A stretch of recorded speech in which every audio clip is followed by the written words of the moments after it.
It's my pleasure to now introduce Markku Rummukainen, who will present on the Intergovernmental Panel on Climate Change. Markku is a professor of Swedish at the Swedish Meteorological and Hydrological Institute. Vast experience since like 20 years in this area. He's also a Swedish focal point on IPCC. And I bet there are more people than me that are interested in understanding what's the relationship between the Lancet countdown and IPCC, and are there other major actors, and how do you work together? The floor is yours, Markku, please.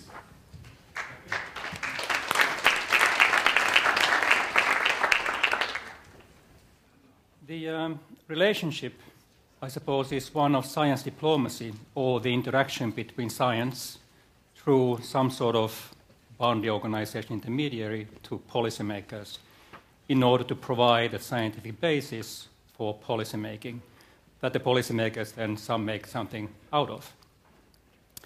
The IPCC has been instrumental in doing this on the climate change side. And in this context, we could go back 100 years, 200 years, when science started talking about the greenhouse effect and started thinking about that this may become a problem sometime in the future. We can go back to Svante Arrhenius to 1896, or we can go even further back to the seminal studies on the atmosphere and solar radiation and heat radiation and so on and so on. Anyway, the take-home message on that one is that science has been aware of climate change, and possible human influence since a long time back.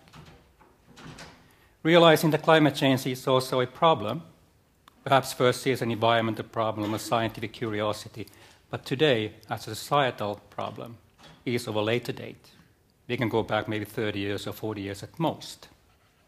But since then, during the past 30 years or so, there has been an interaction between the scientific community, looking at climate change, climate science as a whole, on the climate system science, on climate impact science, on science on adaptation and mitigation, or response, possibly respond to climate change. And of course, there are, as already has been indicated, various connections to other environmental and societal problems at other research areas. And this is something which is becoming increasingly more important in order to address the linkages within science, but within policy. And it's no easy feat. It's difficult. It's difficult in science, difficult in policy, and it's so difficult when interfacing science with the policy, where everybody's trying to sort of grasp and handle this multiple connections, complications, and complex issues. Now, the IPCC was set up by two UN organizations, WMO and UNEP, in 1988, where Swedish involvement by Pat Bolin was a key that it came into being. There's also a history of how it came to being, and Pat Bolin has written a nice book about that, which you may want to read at some time, if you haven't already. The IPCC is intergovernmental.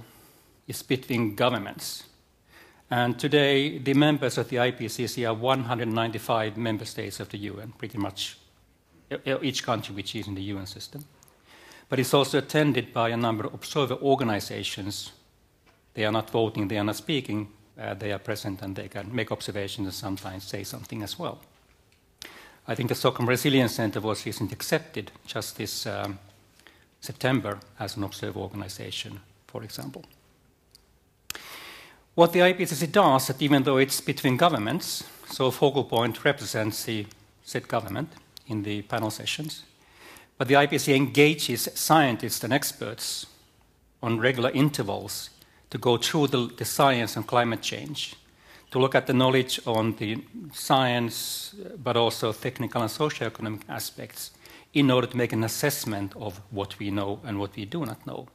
Something that the policymaker can then say that, well, this is what we know, this is what we build on, this is what we address when we discuss what to do, who to do, what, when to do, how much it can cost, and so on. The scientists are involved in 3 working groups.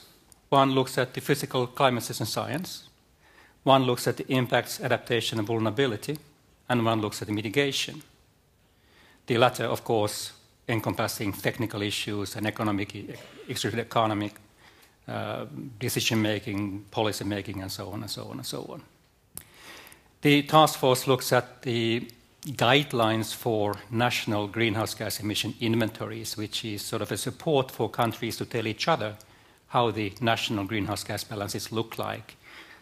Also something in this time within the climate negotiations and climate work, so we can compare and follow each other's achievements or non-achievements. What the IPCC does, the assessments that the IPCC does by engaging scientists and having rather well-oiled process of writing and reviewing and being transparent, and also negotiating with the governments when it comes to what to put in these summaries, extracting 1% of all the assessment scientists do. What is the policy-relevant key issues that should be put forward? What is important, the work that the IPCC does not dictate solutions, that this is what you should do, or this is a better goal than that one. It's more sort of, if you want to achieve this one, you could consider doing that one. So it's relevant. That's why the intergovernmental aspect comes into being, because for different countries, different issues are policy relevant. And they are balance needs to be stricken, for example, if the scientific assessment is going to speak to everyone. So it recognizes, without bias, the issues, the legitimacy of the different countries' circumstances, different countries' issues, and so on.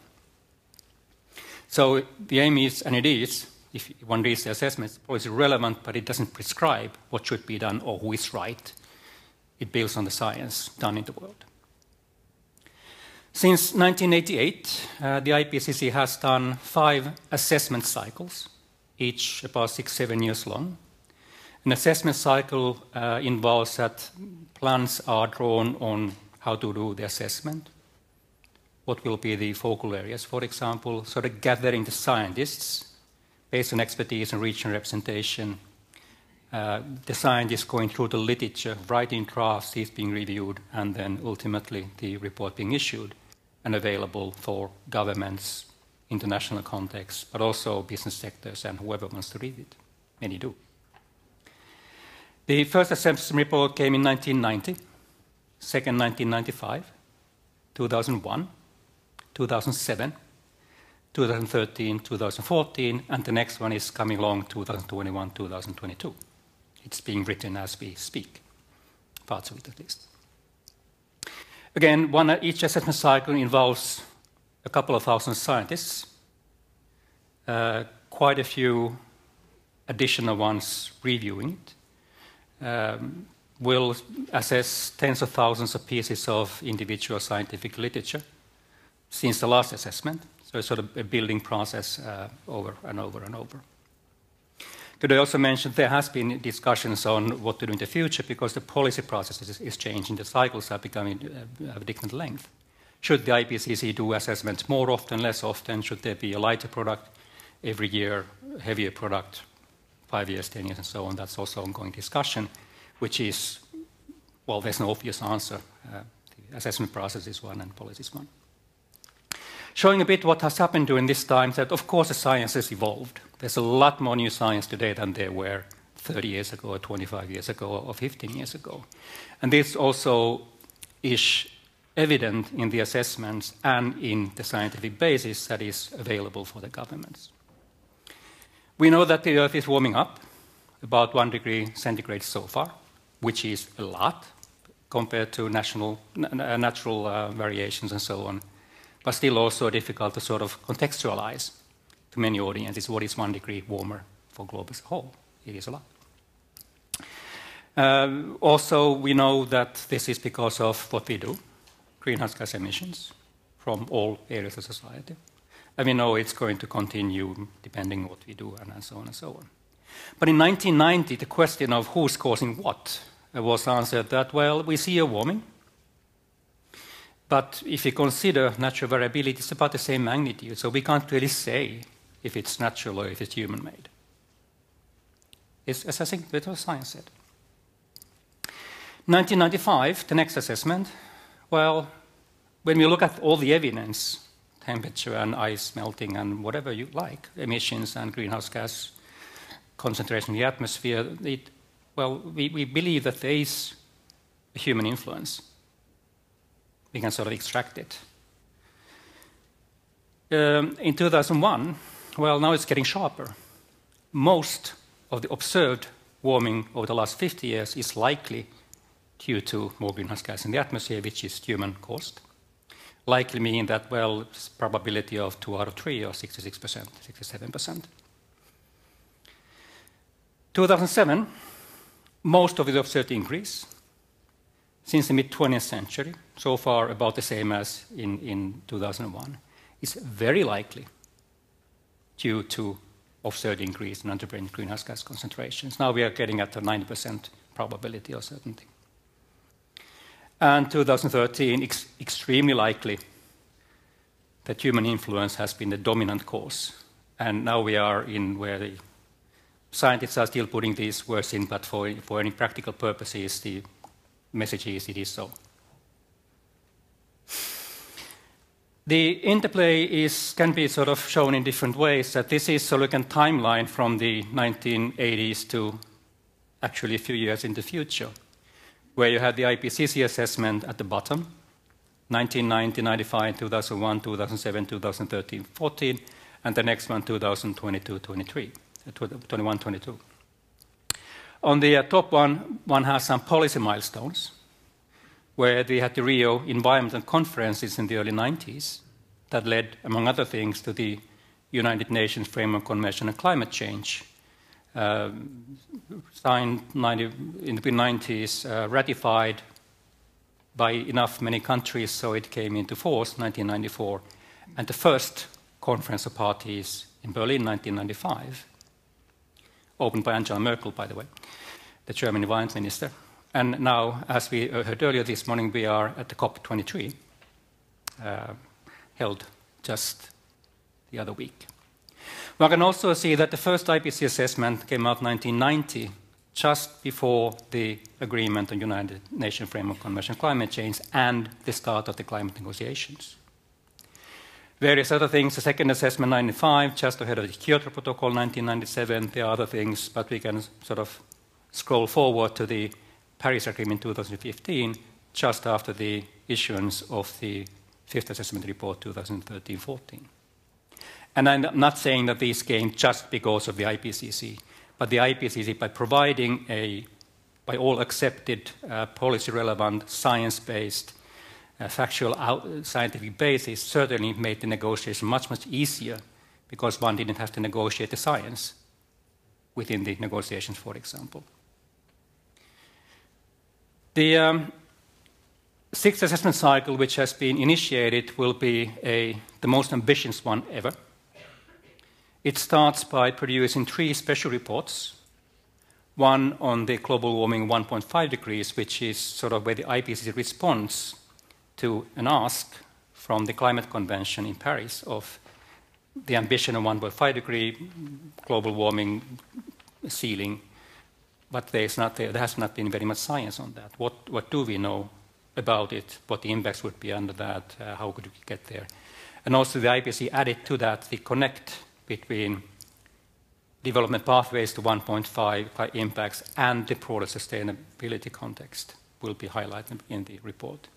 Climate change and land, we have desertification, high mountain regions, desertification, land degradation, issues like that.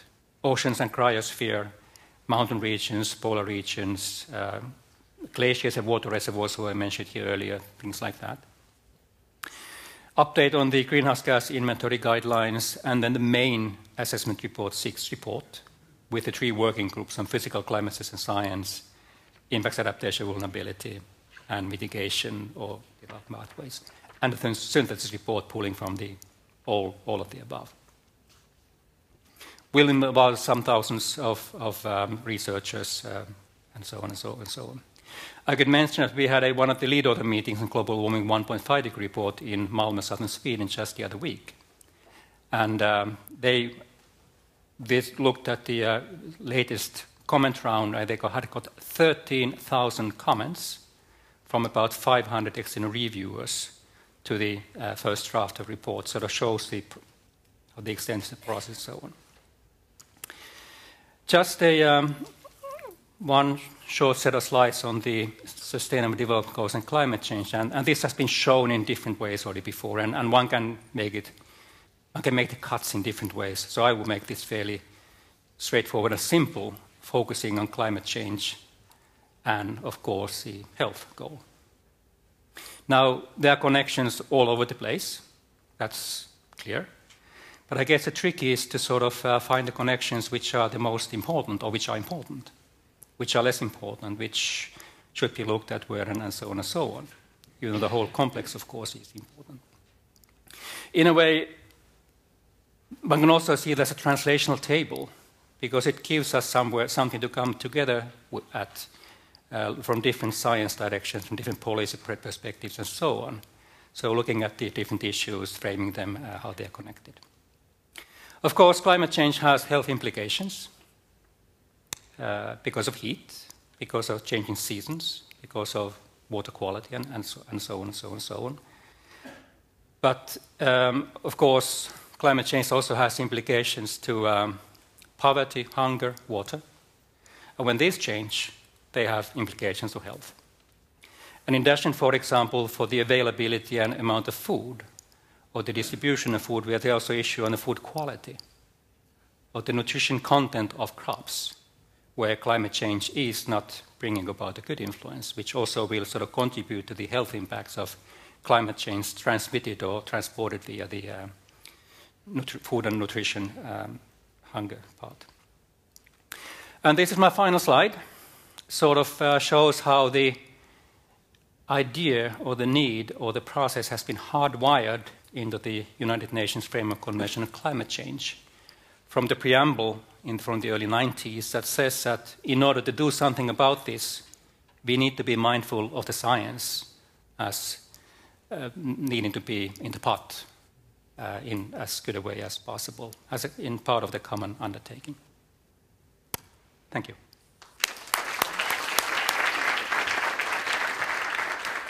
Thank you very much, Markku, and to everybody, save your questions to the panel. This is for you, Markku, and thank you so much for this presentation.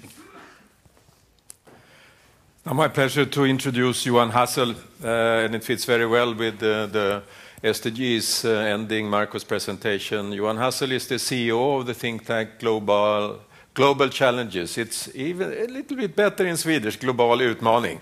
But he's also a member of the Commission on 2030 Agenda. Delighted to have you here, Johan.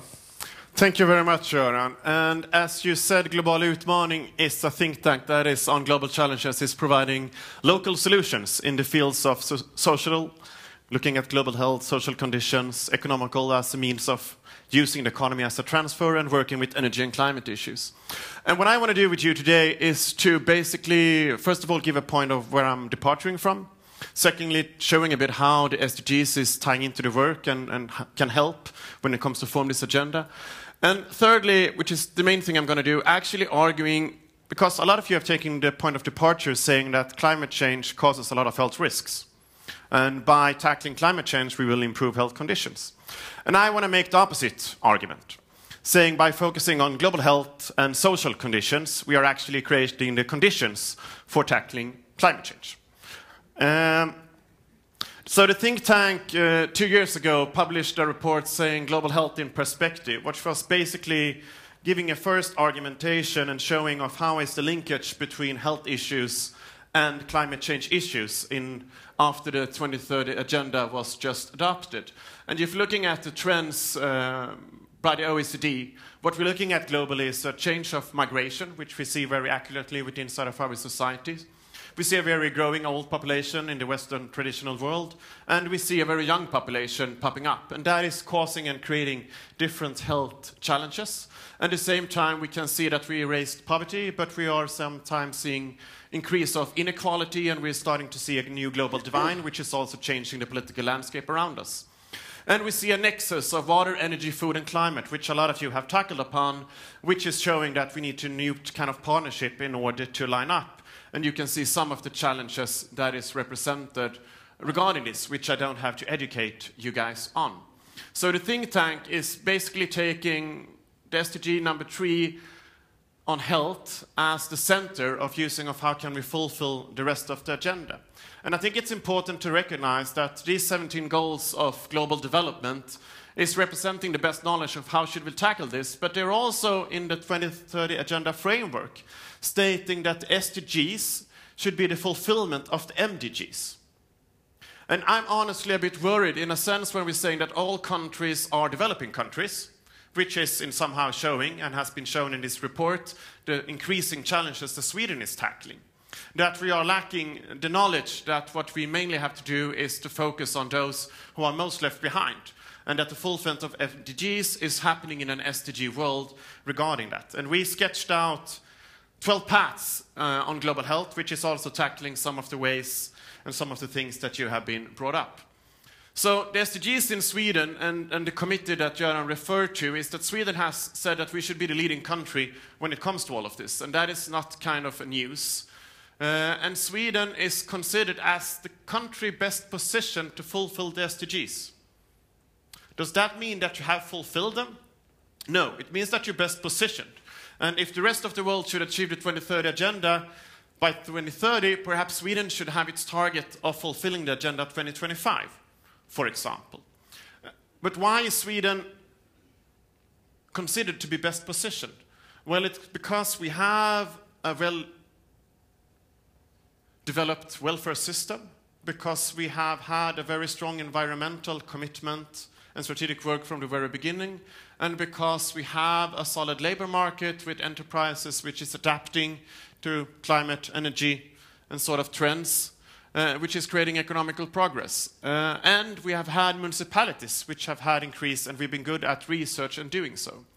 So when you're trying to look at the SDGs, I think, and the fulfillment of them, I think it's important to look back of what is it that has created Sweden to being well positioned regarding this and not start over and starting over new. And I think looking at the systems that we already have in place. And this is the tasks of the committee. And what I just want to say is that the main thing we have been given by the government, that is to look at the gaps and the conflicts of interest and how to transform conflicts of interest to synergies within inside of this agenda. And when you're doing that, you can see that if looking at statistical indicators from the state agency, SCB, you can measure most of the targets, but there is nothing that you can actually measure between climate and between social conditions. You can measure some between economical development and environmental development. And when you're looking at that and doing a mapping work, you can really see that there is a lack of research, but it's also a lack of statistics, which means that you will not be able to evaluate and hold politicians accountable whether you're progressing enough or not. So that is one of the things. And some of the conflicts of interest regarding, for example, energy, labor, and so on have been pointed out. And we developed 3 thematical teams, which is transforming the SDGs, the 17 goals, and the 169 targets, and showing a bit of what is the ways forward, which is all, I think, in different ways combining that. What I now want to focus on, that is how do you bridge health, social conditions, and climate change? Because in this work of mapping, what we did in the report that we gave to the government is that we, for each 17 goals, made an analysis of where is it that Sweden has its strongest tasks ahead. Where are we lacking behind? Where we need to do more, both on this national and international way. And if you're looking here at, for example, health, number 3, and you're looking at SRHIR, you can see that the threat that we now are seeing when it comes to abortion, when it comes to women's rights and so on, is very much tied into the political and liberal trends that we're seeing. There is a strong connection between the political movements and the willingness for climate action, for example. If you're looking at education, you can see that that is very crucial for knowledge, and you can see that there is a great financing gap.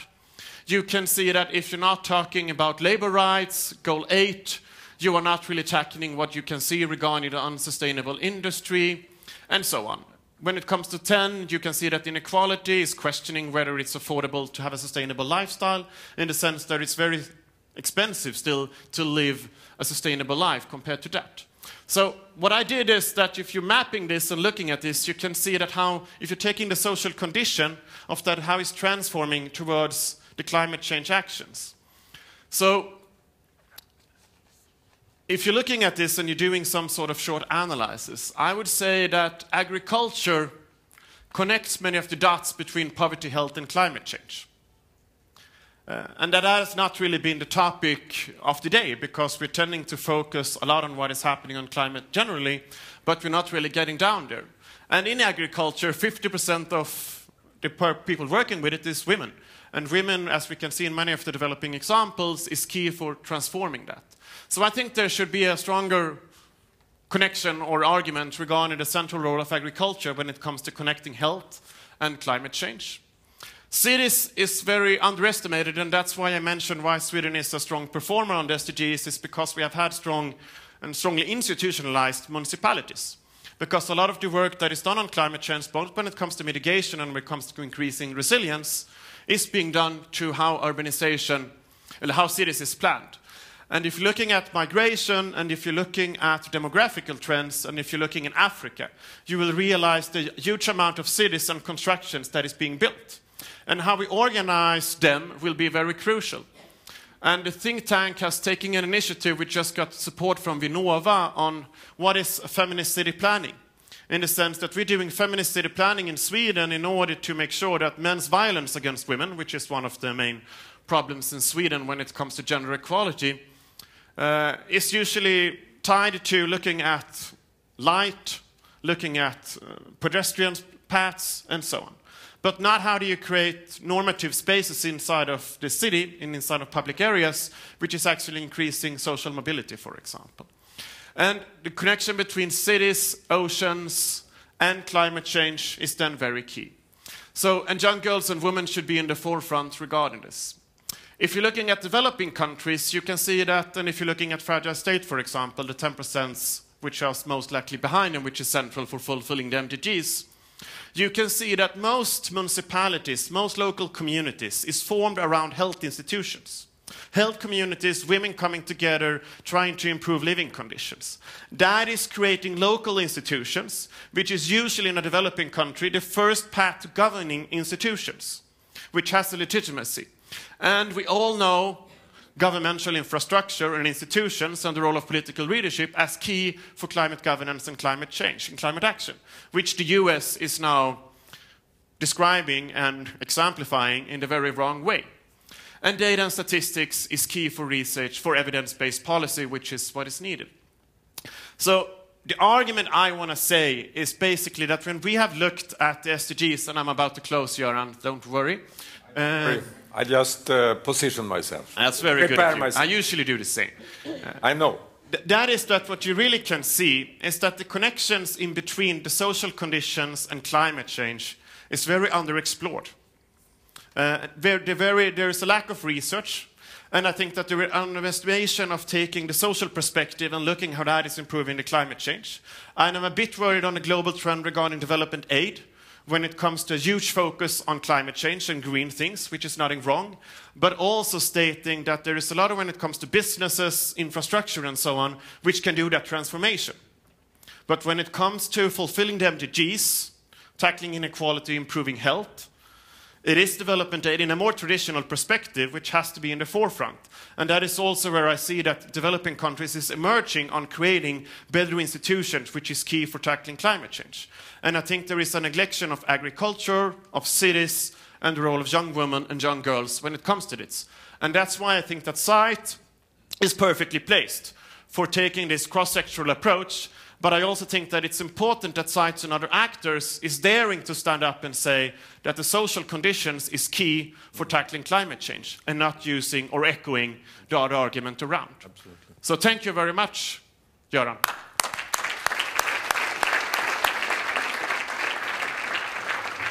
Yeah, just a sec, please. I'd like to thank you specifically for taking up what I said in the beginning. Imagination, new ideas.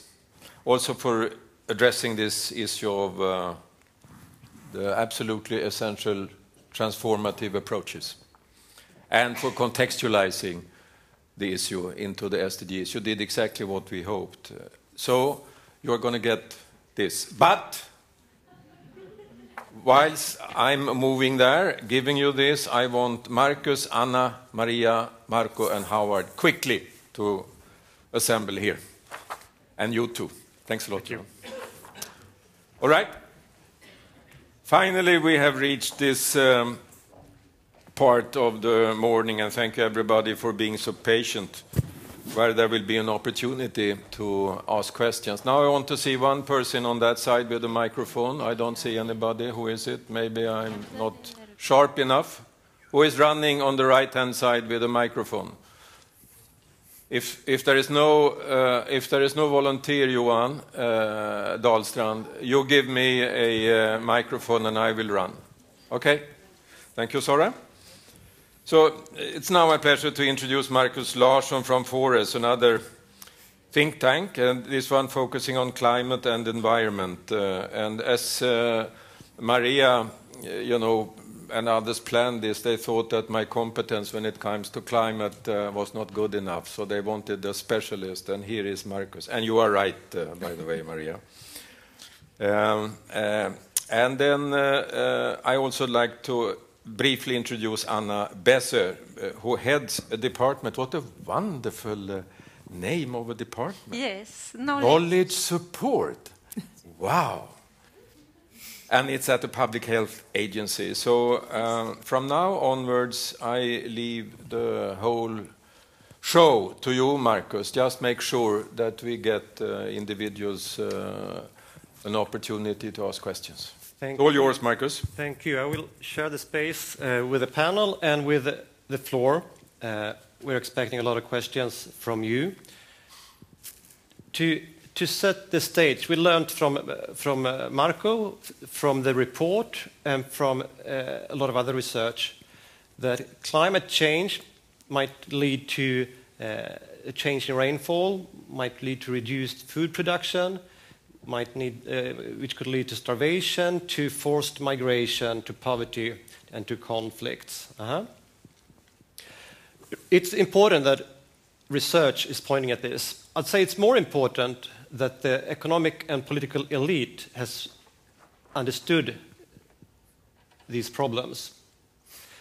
In the annual report of the World Economic Forum, called the Global Risks Report, they rank environmental and health-related problems as riskier, more important than the risk of large-scale war and financial meltdown.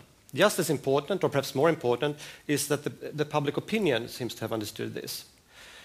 In the latest annual report from the SOM Institute of Gothenburg University,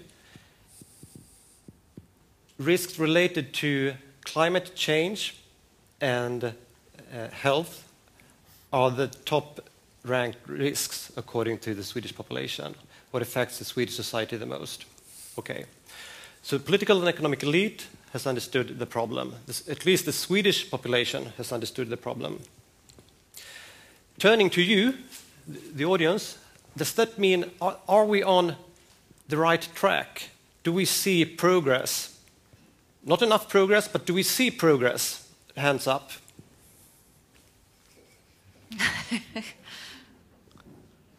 A few hands, perhaps like 50-50. Turning to the panel, with the yes and or no, Anna, are we moving in the right direction? Yes. Are we moving in the right direction? Yes, but too slowly. Are we moving in the right direction?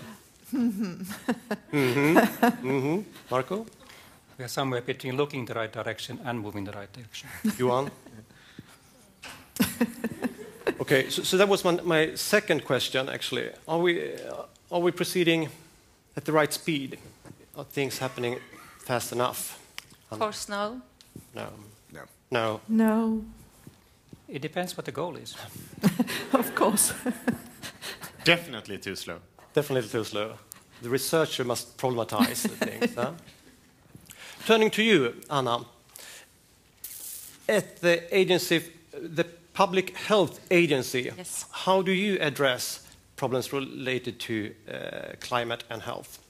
And I've given Anna some more time because the others in the panel, they already had their time in the sun. Huh?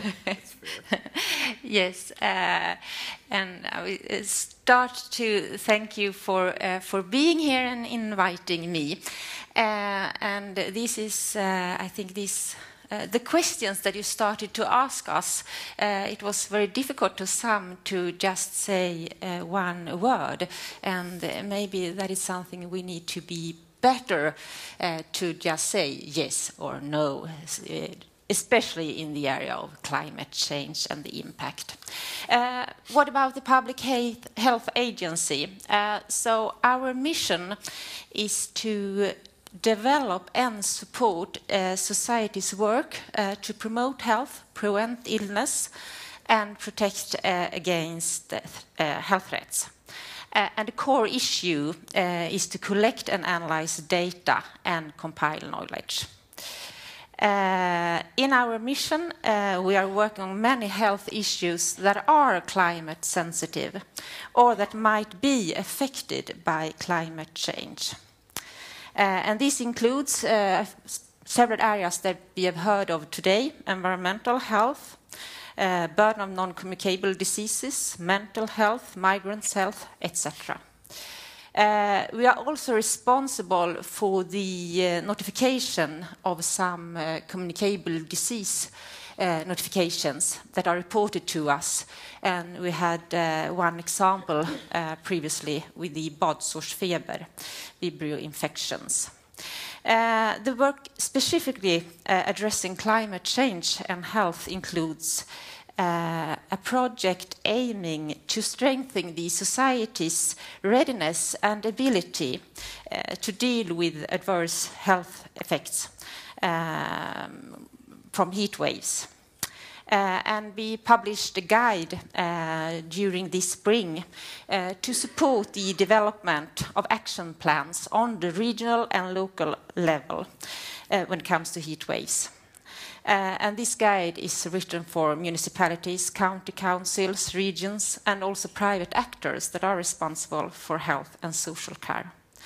And we have a lot of information materials to work with this that you can find on our website. It's only to search for värmebölja. I will also mention another project that we are looking at how real-time data of mortality and morbidity can be used to moderate the warning system of high temperatures in Sweden. And we look at data from calls to 1177 during heat waves, and we will analyze them together with the data from the National Board of Health and Welfare regarding causes of deaths and reported illness. And these results will be used to develop a model for how real-time data can be used in consequence-based warnings of high temperature. So that is some of the work that we are doing. We are also participating in a lot of international networks and also national networks. Thank you. So the Public Health Agency, you're on the issue. You do what you can to tackle these issues. I think we all can do more. I think we all can do more. Questions directly directed to Anna. If not, you will get a new opportunity. Was that a raised hand in the second row? Wait for the microphone, please. Better take the chance. Yes, I was thinking about. Who are you? My name is Anna Larsen. I'm trying to make relationships between different organizations to learn from each other by using data and act. That is what I'm doing. And I've been studying this elderly population that is something completely new, even more new maybe to us in the labor market than the climate change warnings. And because of you're addressing the change in labor capacity. That connects very much to the top-level meeting in Gothenburg the other day about the social pillar that connects to you very much. And that connects very much also to elderly population, because that's where we meet. all of us will end up close to home care someday. And I'm working together with a Swedish national quality register called Senior Alert, addressing prevention to keep us alive with high quality as long as possible. And perhaps it is the elderly that can join all cross hard structures, labor unions, whatever identities we all have. Maybe the elderly can do some help to speed up, because they don't have time to wait. Maybe, was that a statement or a question? No, it was how do you see, because in Sweden we have that, it is the labor, we are connecting social welfare to labor, to work, our pension systems, and that I understood from a pre-meeting to this top level is something we are quite alone about. In the rest of Europe, it is how many you are responsible to care about. But here, the pension system is related to how long we have worked. Yeah. And that makes us need to work longer to make it in the long run here in Sweden. But that is not, well, if we want to teach about the Swedish model, that is a lot of models during the time, then maybe that is something also not... Or do you see that? Have you seen that? Have you addressed that? That is the question to me. They addressed that of... the connection to labor, to the labor capacity, because if we get ill, we cannot work, and that will not gain the society, and that will not solve the problem. So that's the... Yeah, I turned to you one actually, because you threw in all SDGs in, and pointed at their. I think you have a good argument, and then I think what was shown here is, for example, as heat is affecting different areas around the globe, which is making that living conditions and working conditions is decreasing.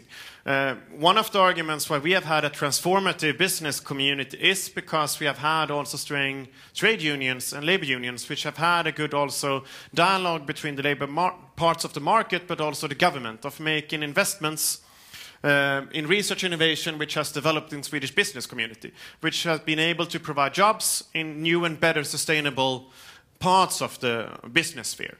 And that has helped transform.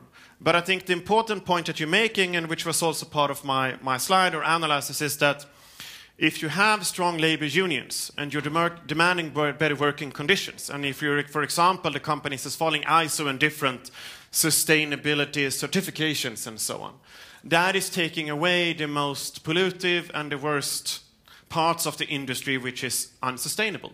And there is a clear linkage, I think, between those industries which is having less of working conditions and is also being less good for climate in that sort of sense. So I think it's very important of highlighting that interconnection regarding that. And I think when I always get a lot of questions regarding what is it that I can do as an individual regarding the SDGs, and that is often referred to as consumption.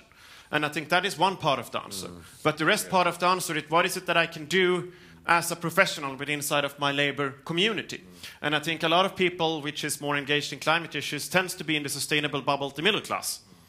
And that's usually because they also feel that they have more power than perhaps other groups of society to affect their working conditions. And thereby you usually see now when you're running for the SDGs and the business company in the forefront, it is mainly high technology industries and high service industries where a lot of people which is employed has a lot of influence on their workplace and can take initiatives.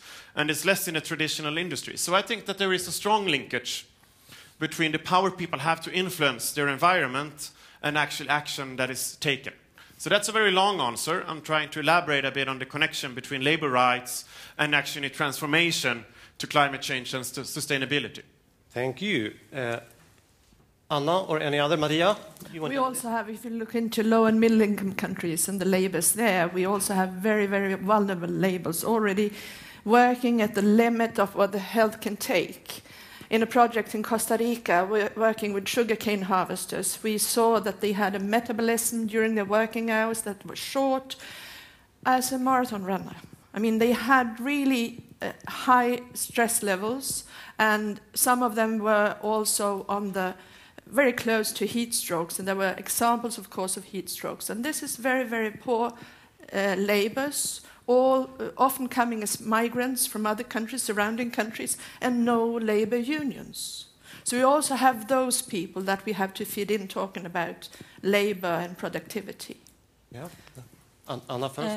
Yes, and I will also argue or highlight that it's an important connection, and it's also important to look at the goal 10, the equality, because it's not only that it differs the conditions in the labours, but the labour also give us different opportunities or resources for the choice we can make regarding both health and regarding the climate, or where we live, or how we can live, and so.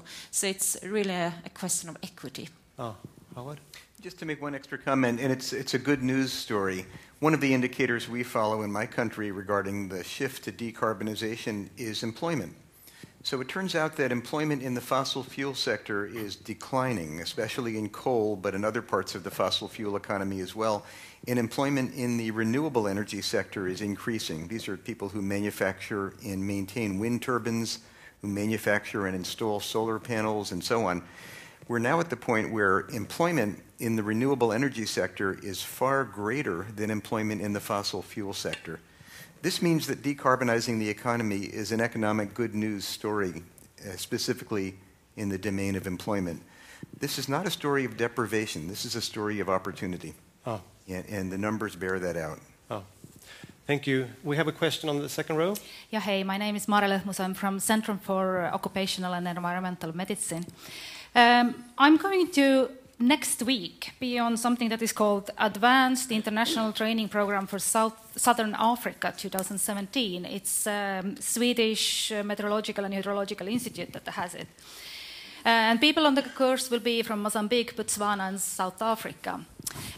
Yesterday, I got a very worried email from the coordinator of that project that said that they had some group work last week, and that they had a scenario there was an alone mother with 7 children, and the climate change had made it impossible for them to live from their own produce. So what are the adaptive measures? 2 groups said that the adaptive way to go would be prostitution. So there was a tertiary health effect of climate change that I hadn't thought about so much, and I'm going to take it up next week. But should we make more science about the tertiary health effects, because there isn't much around? Or should we talk more about it? Or do you think it's somebody else who has to take care of that part? Could I give this to Howard? Yes. So I'm not sure I understood the question completely, but you were, I think, referring to a spin-off, unanticipated impact of climate change, which was driving people into acts of economic desperation, such as prostitution. And then the question was, do we deal with that, or do we leave it for others to deal with? This is an extremely complex system, isn't it? And the first law of ecology is everything is connected to everything. So I think the better we understand, the more deeply we analyze the impacts of climate change, the better we can anticipate adverse impacts and protect people. It surely is no surprise that in Mozambique, agriculture is being hard hit and people are being displaced. And prostitution wouldn't be a surprising outcome, as tragic as it is. Same thing with suicides on Indian farms. These seem like outcomes that are far afield, but they can be directly linked to climate change. I think part of what we should all be about is understanding those downstream impacts as well as we can, and putting into place measures to protect the most vulnerable around the world. Howard, you have stressed the importance of viewing, of combining health and climate issues, and also seeing health problems as climate problems. And now that the world, what I call the political and economic elite in the World Economic Foundation, that they identify these issues as important, does that mean that they have seen the connection, you say? Well, I think not enough. And I think both at the level of the information that and interests that feed decision-making among the elite, but also at the level of the people who influence elite thinkers. The connection isn't nearly as clear as it should be. So we need, part of what we need to be about, and we hope that the countdown is one of the tools to accomplish this, is to make much more clear the links between climate and health, and to emphasize the story of co-benefits. That if we do the things that we have to do to tackle climate change, if we eat lower on the food chain, we reduce the risk of cardiovascular disease and cancer. If we switch from automobiles to walking and cycling, the improved physical activity reduces the risk of cardiovascular disease and depression. Yeah. If we build energy-efficient buildings, then we live in more pleasant places. So many of the things we have to do, again, are not stories of deprivation. They're stories of health opportunity. Yeah. And that's something we have to get across. Well, you mentioned cycling. I took my bike here this morning. I'm not sure that was benefit or help. Göran. As I'm, during this session, a partner in the audience, or a member of the audience, let me take on my hat as troublemaker. I'm concerned. And this question is mostly to Howard and Maria, and to be polite, I should ask you first the question, Maria, and then Howard can take the easier part. Now, the Lancet countdown, there are 24 institutions. As far as I could see, only 2 of these 24 institutions are from a low and middle income country. That's not how I would work. Huh? Mm-hmm. This is a global process. Unless we have partnerships, true partnerships, and I have considerable experience from Africa and Southeast Asia. And you know what my friends, high-level friends in global health would say looking at this. What is this all about, Göran? Are you related to this group? We wouldn't recognize you. So would you like to answer on that? And you have a tricky challenge because you're counting every year. Mm-hmm. So if there is time for it, I would be interested to know, is it better to count every year or every 7th year?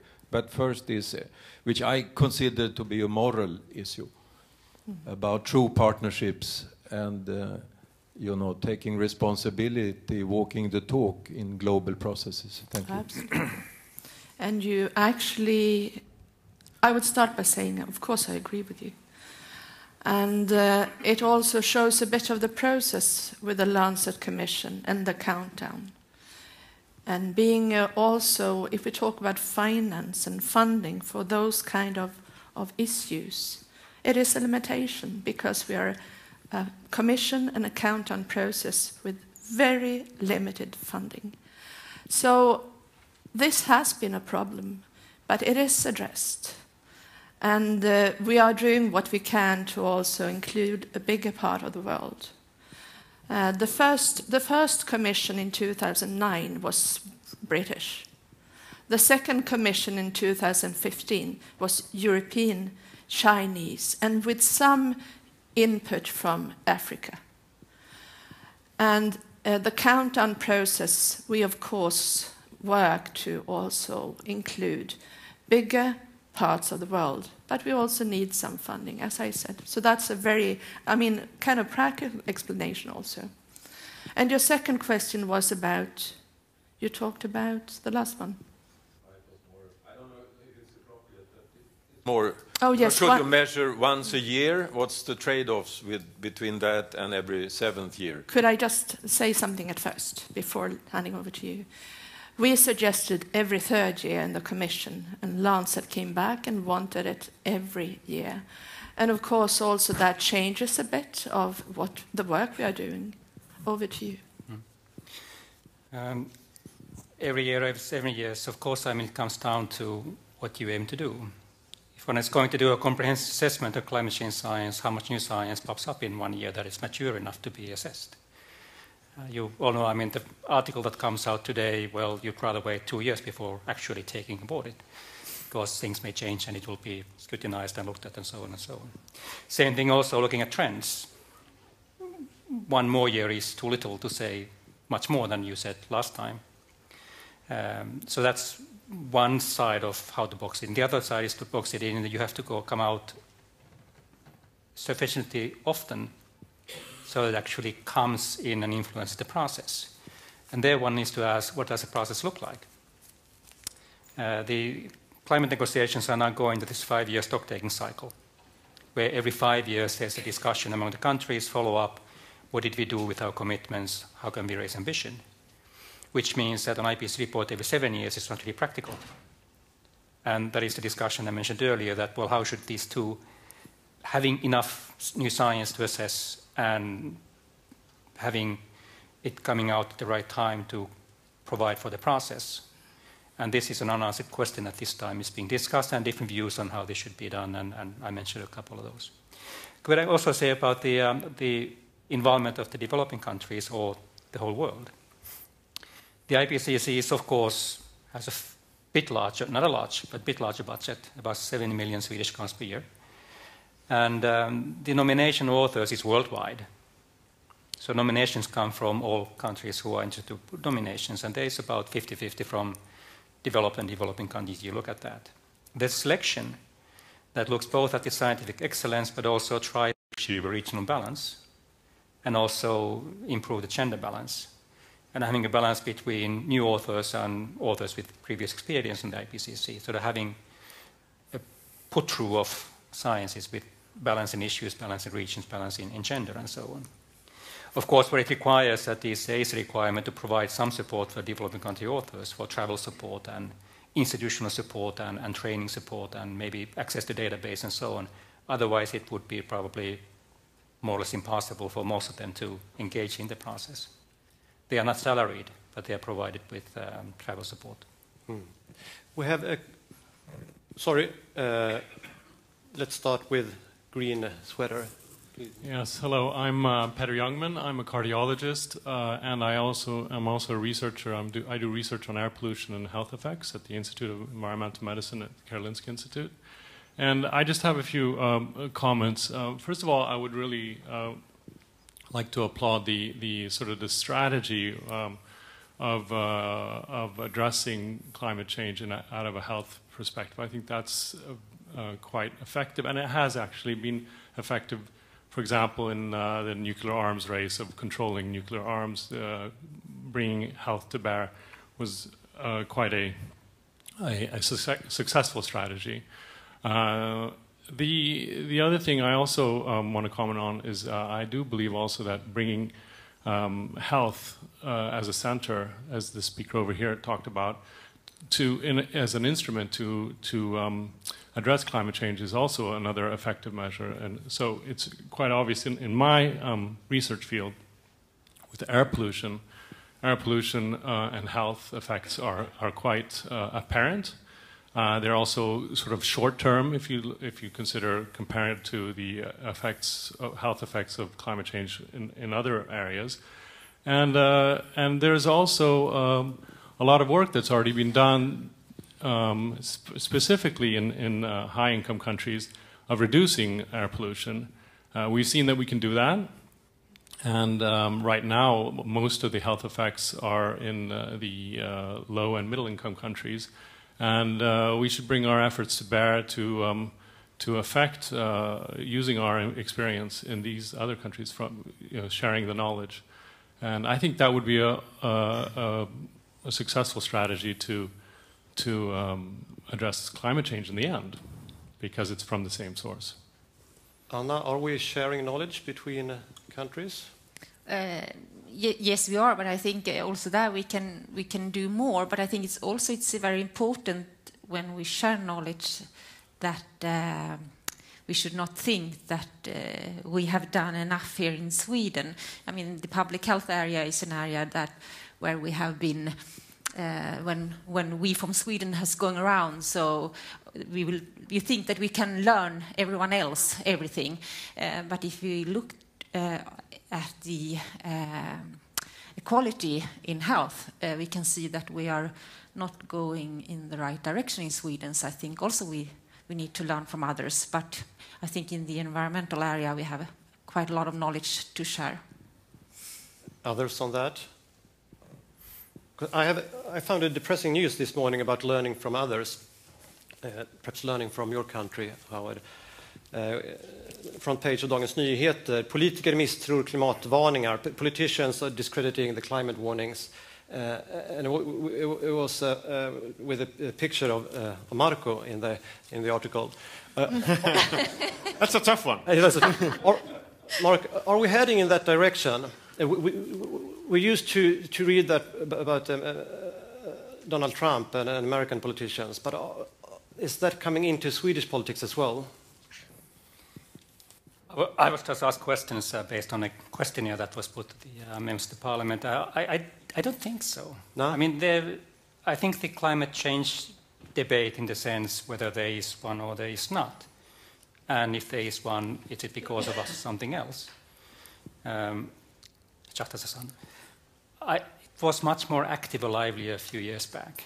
I think it has sort of lessened and lessened, diminished and so on, but there still are people, and there always will be people who make the tail, I mean, who still believe what people believed more, let's say 10, 15, 20 years ago. It's a normal distribution in the sense that most people believe somewhere here, some are ahead of everybody else, and some are coming behind. I don't think it's strange. Of course, it's a pity that people don't sort of bring aboard all the issues when they consider the issue and so on, but I mean, that's life in a sense. Shortly, Anna and Johan. Yes, but I don't think we cannot be too naive here, because it's easy to, if there are two opinions, but one opinion is like 97% and the other is 3%, it's very easy that in the media it sounds like it's equal parts. And we see that in a lot of areas within the public health area, for example, vaccinations and food habits and everything like that. So I think we need to look up for it. Johan? I think that it's so much bullshit that we're focusing on the 10 people in the parliament which is declining this or whatever they do, neglecting it. And you have 239 which are then obviously very well aware, and they are not moving fast enough. They are not putting enough resources, they are not making legislation into action enough, they are not being honest enough in international relations and negotiations regarding it. We can now see in Bonn, which the Western world is struggling regarding the climate package and so on. So I think there is, as you say, Anna, it's too much focus on picking up two sides where it's really one side that it's only relevant. And I think that the research community somehow has also to be a bit self-critical on when you have such an enormous consensus and you have so little effect, honestly speaking, on policy. And now you are all making the argument, a bit on reflecting on these developing countries and gender and women, you're all making the argument that climate is affecting health and people and women to the end regarding that. And you have so difficult of seeing that if you're putting that young girl and that young woman in the forefront of your research and your policy suggestions, you will be much more easy and much more close to actually tackling the issues of doing so, especially when you're looking in developing countries. And if you are basing your research, which you still have been doing for 30, 50 years in health on males, you will lack a lot of perspectives. But if you're doing the opposite around, you will have a much more inclusiveness. So I think you are, when you're starting to get the analysis correct, but you're not drawing the right conclusions, research community, honestly speaking. So please come back with me in 1 year and tell me that this is the center of where we're departing from in order to reach the conclusion. In just of, that's very humble of you. I can also recommend a competing think tank. Maria. No, I just also wanted to raise a hand that we have vested interests that have an interest in delaying action. And we shouldn't be naive not thinking about that as well. And we have many narratives when we look into public health policy, regulation of vested interest. And of course, we have that in this field as well. I see you, Markku, and I will give the word to the floor. Did you raise your hand? Yeah, I did. Yes, I neglect you again. Black hoodie. My name is David. I'm a student in global health in Kauai. I have a question regarding transition energy production. I found interesting that during the presentation, nuclear and renewable energy were gathered in the same category by Mr. Frumkin. And I was wondering what is the policy advices or position of the Lancet countdown on regarding the use of nuclear energy and health.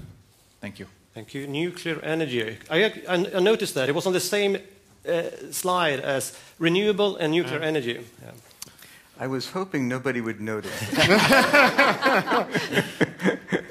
Elizabeth, you'll want to comment, but let me say that the data source that we had lumped renewable and nuclear energy on the basis that they are relatively carbon-free.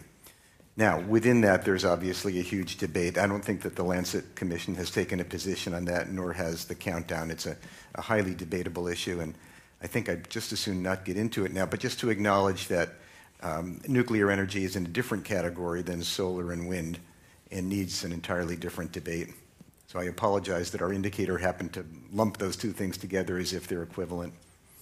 A really short last question. Oh, short, okay. Well, thank you very much. It's been really interesting. My name is Åsa Andersson. I'm working on health at the Global Social Development Unit at SIDA.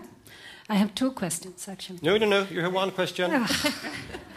Well, okay. In terms of priorities, you know, where do we put the priorities? And is it in the low middle income countries, or is it in the higher income countries? You know, when you talk about climate change, it seems like, yes, all of us are affected, and it seems that we in the West or in the South or in the northern countries need to do much more than those in the South. But the impact is on the people in the southern countries. So where do you, in terms of priorities, where do you start?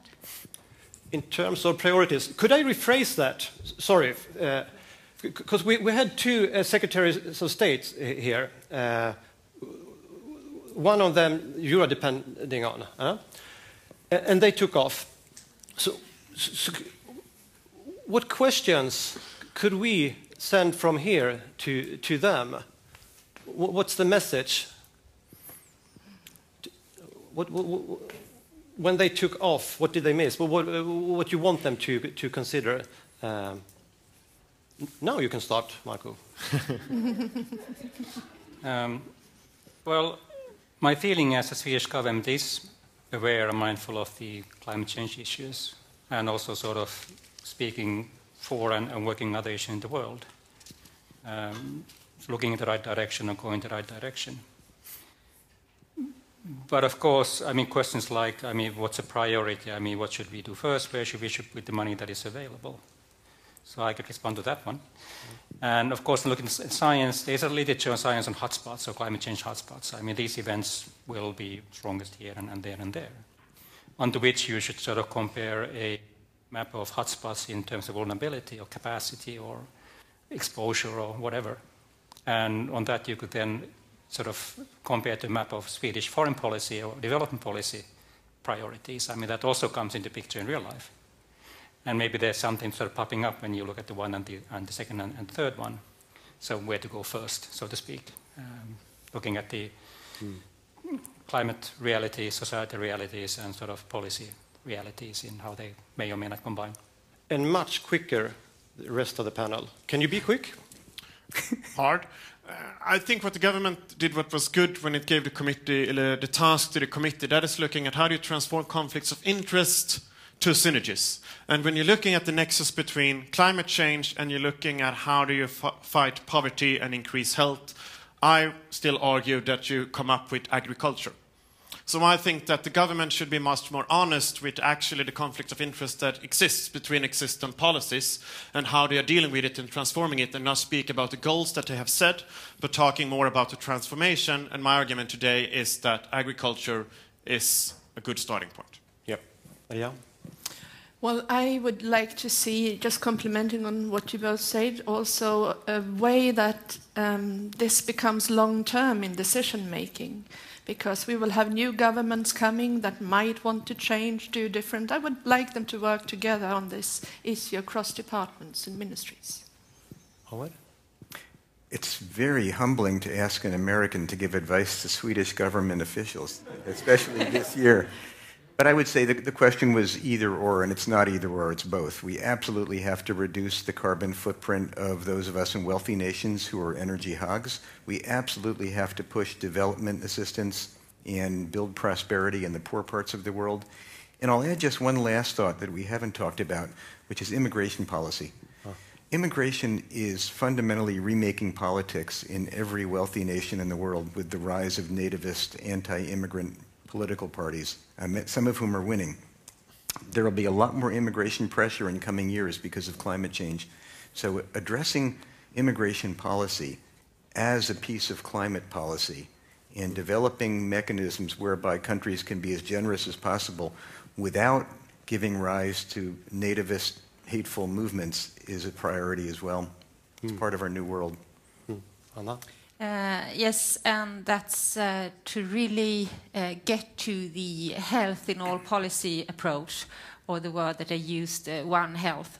I think then we are planning our cities and develop them and greening our citizens, so quite often health is not in the center. Thank you. Anna, Howard, Maria, Markku, Johan, let's give them a warm hand.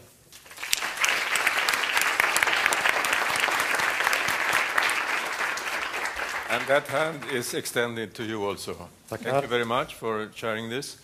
Before giving the word to Peter to wrap up and tell us what to do, let me just come with one piece of information and one wish.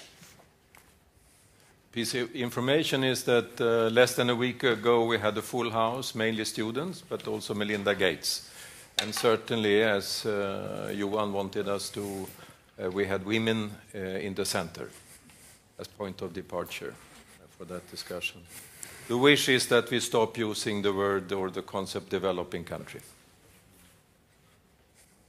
There are students from Global Health, Karolinska Institutet here, and they know that it is forbidden. It has been forbidden for several years, maybe a decade, even longer. I think it has a connotations, and I think especially with the 2030 agenda, it's not valid anymore. Great stuff otherwise, and Peter, good luck. Thank you, Göran. I think that it's been an extremely interesting morning. And it's also fascinating to listen to the different people from the different areas. And I think that is an absolute necessity in order to solve anything about this. I also got the feeling that we want to be positive. That is our inclination to further work. We want to see this positive. But still, are we worried below the surface really, really much? Yes, I think so. For example, the recent Lancet report about pollution and health that came about a couple of weeks ago says that the CO2 emissions increase with 2%. So what effects will that have and why? And that brings back to the idea that you actually think that the speed of this positive action and feelings is too slow. I remember about 10-15 years ago when there was a big discussion about that you should really go, if you go more than one person in a car, you can use the bus lanes. That was about 10-15 years ago. But still today, when I bike to here, I see all these cars with one person mostly in each car. Is this something that we continue? Why hasn't it changed? Why hasn't it changed? I don't think it's because of lack of knowledge, but I think it's a lack of action. And of course, politics here is incredibly important. But we need to move faster and do more. That's my true feeling, and many share that with me. Another thing here is, I think it's, as Göran Tomson brought to the table, we cannot just have a few low and middle income countries on a global report. That is not to create trust and transparency. So I will urge Maria, Peter Bias and the Umeå people, together with your colleagues, that this is not acceptable for the coming countdowns launches. It's not acceptable. And I think that we'll push that straight to the chief editor of the Lancet for the future. And I think also that the social aspects here, that was also brought up by Johan Hassel, is extremely important. And that means that we have to work and see the SDGs and align with the SDGs and their interlinkages, which is a complex and difficult problem. I was also happy to hear that the institutions, the strengthening of institutions governing with climate, as Johan also was pointed to, that is SDG number 16, which is also one of the goals that we try to work harder with in sight to actually create transformation and action.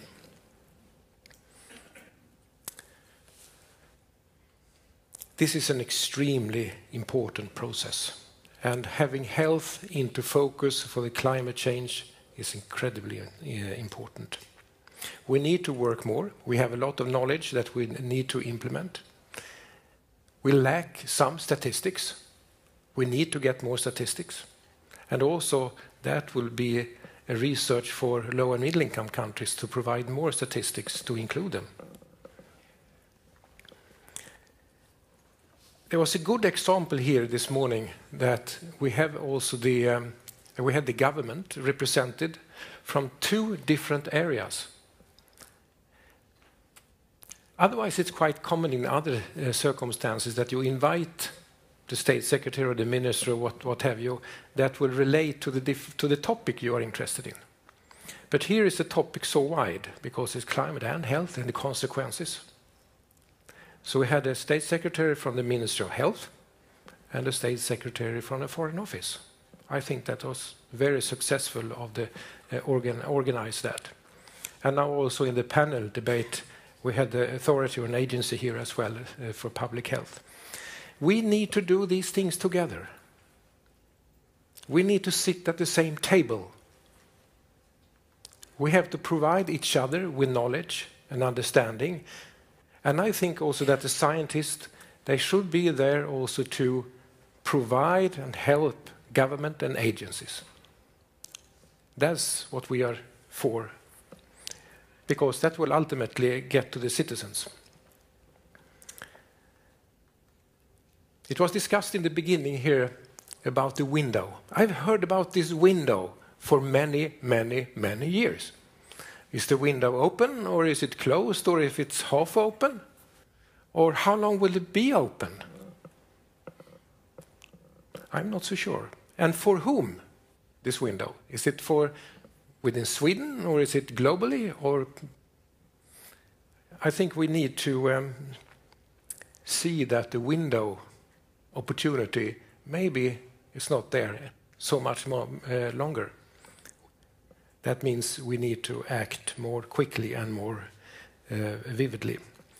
So finally, I would like to thank